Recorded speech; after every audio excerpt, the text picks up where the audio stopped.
A viscous fluid is flowing through a cylindrical tube. The velocity distribution of the fluid is represented by the diagram. इसका answer C आएगा. क्यों आएगा सी? सुनो आप.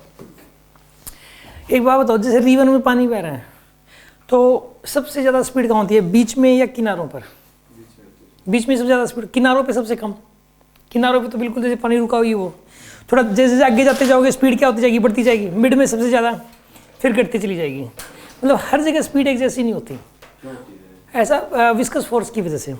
Viscous force होता है जो पानी दीवारों के साथ लगा हुआ तो दीवारों से चिपक गया, बिल्कुल ही रेस्ट में हो तो जो लेयर फ्रिक्शन की वजह से वो पानी दीवारों से फ्रिक्शन लगेगा उसके ऊपर, तो फिर उसके बाद वही लेयर्स होंगी. वो रुकी हुई है तो वो अगली लेयर के ऊपर फ्रिक्शन लगाएगी, उसको रोकना चाहेगी, फिर अगली लेयर पे, फिर वो सारी लेयर्स. इन लेयर्स को आप ऐसे सोचो. अब पहले विस्कस फोर्स समझाते वक्त मैंने लेयर्स को ऐसे सोचा था. अब रिवर में लेयर्स को इस फॉर्मेट में सोचो, ऐसे वर्टिकल में.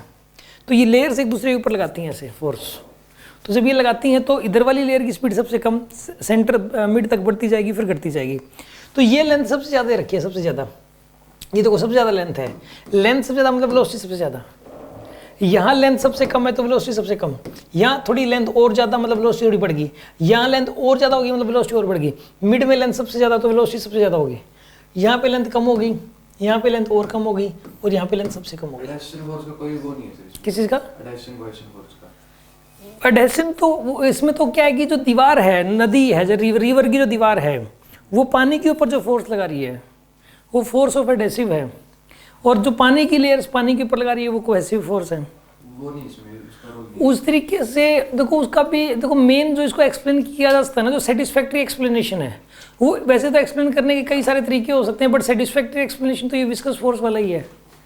अब जैसे मैंने आपको ये बताया था कि जैसे पानी जब बह रहा है नदी के अंदर तो सबसे नीचे वाली लेयर की वेलोसिटी सबसे कम होती है और ऊपर वाली लेयर की वेलोसिटी सबसे ज़्यादा होती है. तो यहाँ पर भी तो वही हो रहा है. जो दीवार के साथ जो जुड़ी हुई है जो लेयर, ऐसे लेयर की फॉर्म में सोचो जो दीवार के साथ है. जैसे एक नहर है, नहर बनाते हैं ऐसे खोद के, ऐसे दीवार ऐसे बीच में. तो ऐसे पानी बह रहा होता है तो दीवार के साथ जो लेयर है उसकी स्पीड सबसे कम है, फिर और ज़्यादा और ज़्यादा और ज़्यादा और ज़्यादा. बस आपस में वो फ्रिक्शन की वजह से ऐसा है. रिजल्ट याद कर लो, अगर थोड़ा सा कन्फ्यूजन आ रहा है तो आपको इसमें रिजल्ट है मेन तो. ठीक है.